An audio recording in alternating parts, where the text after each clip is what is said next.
She and the She-Goblin. I'm a city kind of rural. No time for bimbos, only my kind of dumb. There are parallel paved and dirt roads in this realm, and I ride a sled pulled or pushed by a motorboat motor. If I'm electric, I use the neon saucer. If I am calmly adventurous, the wooden one. Ragged, deliberate. I need to get a flag for that thing. I only use the Wolf brand of snappers. Throw them hard, especially after this guy tells his question to me just now. You going far in that thing? I had just drawn on a mustache with eyeliner, so I had to rub it off before he could see. God damn embarrassing, but play is play. Now I have to smile at him. Gotta spark out after that, and rattle. Teeth make good chatter, so I keep my baby ones in my briefcase to calm me. I'm on my way somewhere, but I stop to get my briefcase out. I open it just to look at myself in the mirror. Yes, the mirror. My delight and my downfall. My gaze will be genteel and feral. I lick my hand to pull my hair behind my ears. Now I'm going into a shop. I'm looking for a mender. For music, for sewing, for wood, for batteries and things I have no intention of learning to do myself. The sled takes me many places, and it will take me to them. I keep correspondence with a She-Goblin. She goes by many names, but mostly now it is Grotto. She also likes her likeness. We haven't exactly met. She sent me a letter one day informing me that each goblin of caliber, so she said, is appointed a normal freak person, their kind of human counterpart. Naturally, I accepted. Her first call to arms read as follows. In Grotto's grotto, a hobbling goblin, a fabulous frump. Herald the heralds, mark your marks, the queen of nothing arrives. Get to your feet, for her incoming fleet dies without the craze of a bloodied red carpet. Primed for gold like something from prose, the underwater poisoned rose from her seaweed rose. Let flutes be sown, coronation be heard, with nothing absurd except for every last thing, a regrowing arm in a sling. It's a bit clunky, but so are her clogs, and so is she. I have to find the best treasure and make her jealous. We mostly send pictures back and forth for them. We both like power. We both like riddles. I make them without answers so she can never guess where the sense might be. I'm writing one now that I'm back in my basement. Closet raids should be done bi-monthly. Bet you didn't think I would know that word. I bet you're plain, but I'll dress you up.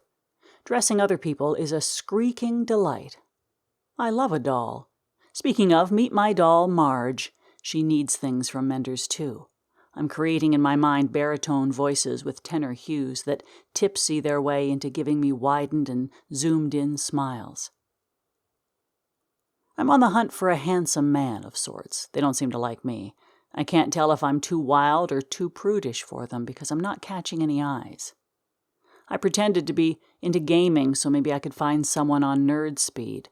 I ended up paying $49 for an intro to some role-playing game. You're lucky if you have a nemesis. I said this in my mind, and the She-Goblin responds. I can hear her. She said, Good. Now go and earn it. I found beads. I found wood. I'm making gems, but I didn't make it into the craft fair, so I'm taking my saucer to see what was better than my goodies.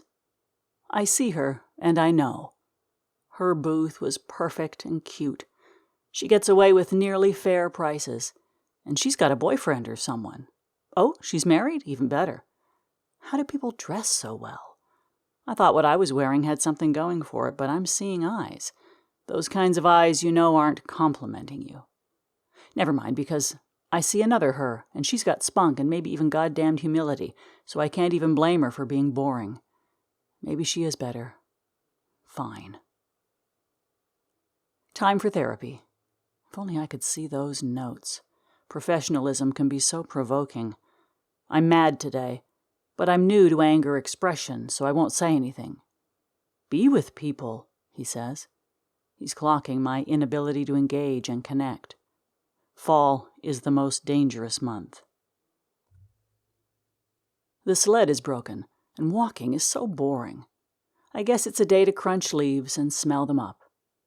I received a letter. The She-Goblin signed it, "Purse Jane Kitch My Butts," today. Tape is always a good idea, and staplers. Humans have those office supply stores thing right.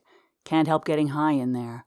Binders and smooth notebooks, lined leathers, fat silky pens, and a portfolio filled with my official muck business. You know I have a business. It doesn't have a purpose. I just record my things. Ratings of an iron on beadwork, license plate numbers of faces I don't like, annual burning records. There's a picture of a stack of papers. Notebook paper. I reply, "Well, aren't figs disgusting, but good for feeding a stray chicken? Citrus is good, especially a little crusted.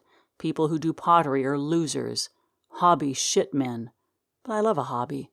Hobbies are my jobs. But what a dumb word hobby is. I'm not collecting stamps. I'm doing the Lord's work for Christina's sake." There's a picture of a mud clay bowl I made with my crushed leaves inside. The hunting continues. It's only couples I'm finding, but what a feat to break one up. When I think I'm en route to swaying someone, I know who they go home to. Bummer. I thought mountains were overrated, so I'm going for the hills, only to find they don't want me either. Why do boys seem so desperate in stories? I'm placing Marge by the sill. It's where I watch window TV, and when it snows, I can see every motion. I'm going outside. I see a cute guy. I keep looking up and down like I'm on some errand. He's not even looking. Actually, he sees and is pretending not to see me. What an unfortunate ache. What a waste. I even changed my rags to better rags. What a joke. I do have friends, I tell my therapist. I just don't seem to like them much anymore. I'm tickled to report I made a friend, but he's an older man, so my friends tell me it's not appropriate. Another death. I made another friend. He's also an older man, married this time, so it's also not right. I found a friend group, but they're too smart and too rich. I found myself on dates, kissing loneliness and whiffs. Grotto tells me candles should always be burning, so I'm building a shrine. It's in honor of my speakers. I think I'm quite clever with this. There's a mirror and a tray for offerings. The alarm is blaring. I let the candle burn too long. I let myself fall asleep. I open my windows. I try to diminish the scene because someone asks what's happening. I'm panicking. The window gives way to free air. The calamity subsides, but now I'm burning with winter. When it's night, I go outside. My eyes growled, and I call someone. I talk on the phone with them. It is Grotto. It is me. Epilogue. Turns out mascara does a good job for a messy mustache. I went to a play with it on, and I still got the looks, but I can give them too. It was a good haul today. I found a hobbit man with a PhD. Then I married him.